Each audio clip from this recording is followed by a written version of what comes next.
What's up, guys? I'm over here on my way to Cape Girardeau, Missouri, and I'm on I-70 right now, west of St. Louis, passing that way station. Looks like they're busy in there. But yeah, I was going to discuss today tow bars, base plates, and other stuff, and give you what I know about that. Somebody told me that DOT has a requirement for a base plate. It has to be purchased from a company, and that is the requirement, and it has to be from a licensed company. Well, here's what I think about that. I think that's bullshit, because here's the thing. Number one, that company, let's use Reese as an example, and let's use hang on, changing lanes. Let's use Blue Ox as an example. All right, now these companies, they make this stuff. It's not designed to do drive away. Okay, I mean, it works great for drive away, but it's not made for drive away. The reason I say that is you could do 100,000 miles a year doing drive away, and it's not made for that. I mean,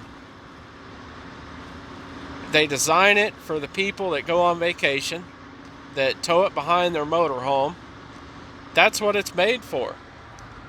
And the reason I say that is because these vehicles, our tow vehicles, take just a beating, an ass beating, going down the highway 24/7. All those hours we run and jamming the brakes on and hitting bumps and everything else. So when I put a tow bar or base plate on there, I take and I use grade 8 bolts. I try to run an extra chain or two up around the frame because, metal fatigue on the frame. They build these frames nowadays, I guess, to break. I don't know. They're so damn thin, it's pathetic. And then the tow bars, I got a brand new tow bar on the front of this tow vehicle that I'm in right now, and I am already starting to get slop in the joints. And shit, man, it ain't even a year old. I'm gonna have to warranty this thing out. I'm gonna have to get a hold of Stowmaster and see if they'll warranty this out, because I'm within the 1 year warranty. And man, I'm starting to get slop around a couple of joints and everything. And see, that proves right there this shit ain't made for commercial use. And if you have something against Stowmaster tow bars, let me tell you, I've used them all. I've had them all, and the tow bars that I have found that do the best is the ones I make. I mean, I use heavy duty steel. Everything is heavy duty. Most likely people would say, oh, that's overkill, but it don't shake apart. The joints don't waller apart. So I mean, it is a requirement with most people that have these drive-away companies that your tow bar is made by a manufacturer. But shit, man, I don't know. I know that Cold Iron, they build their tow bar systems and everything. So who's to say that everybody's like that they require the tow bar to be made by a manufacturer. So that's what I know about that. I don't know. My last thought on this is I do what the hell I want to do, and I make sure it's safe. I make sure it don't come off, and I make sure that it's not going to break in an accident, shoot the car over, and kill some innocent family. I do that. And then another guy, he's like, oh, your safety chain is overkill. I'm like, how in the fuck can it be overkill? It's a safety chain. I mean, come on, Jack. That doesn't make any sense.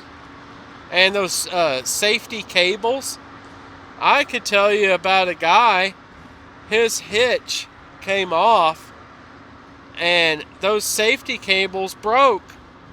And his vehicle took and banged into the back of the truck.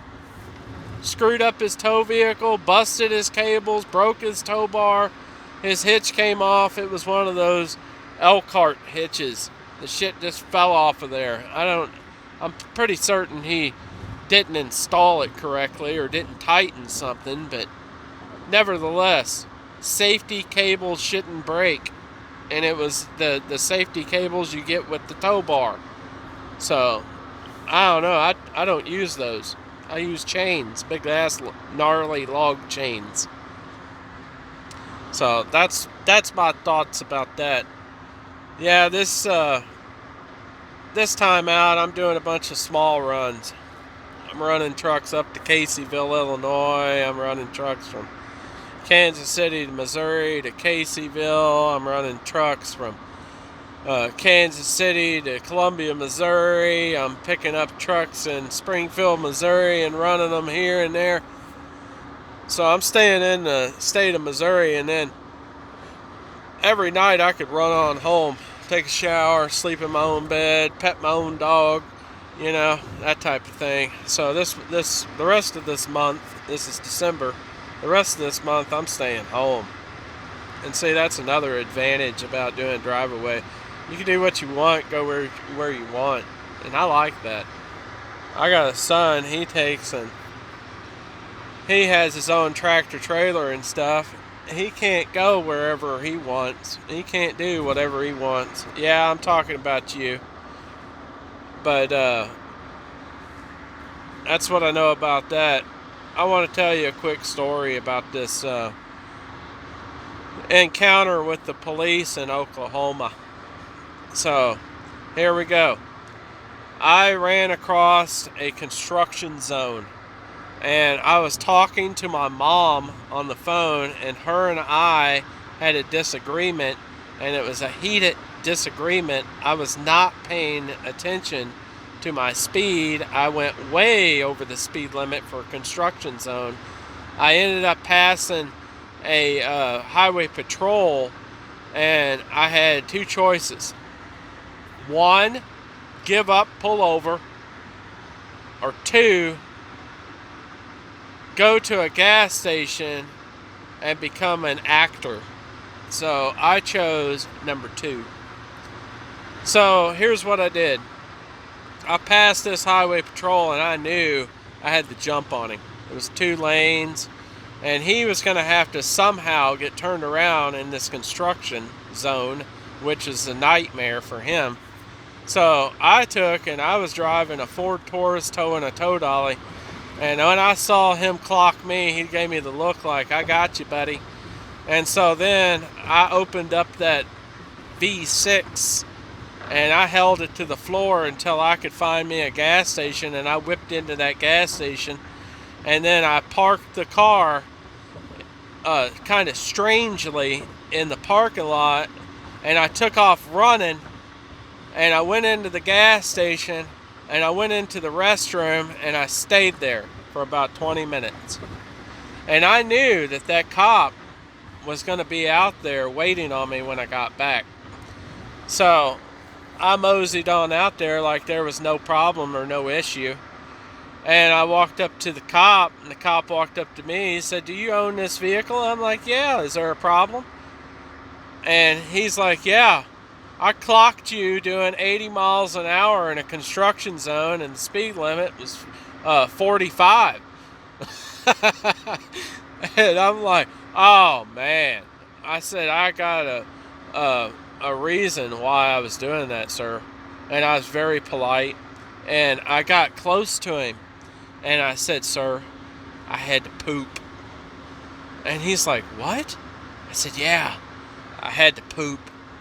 And he's like, "Oh." And I said, "Yeah." I said, "I had to go so bad, I almost went in my pants, but yet I made it to this gas station, and that's why I was driving fast." And that's the whole reason for this whole situation.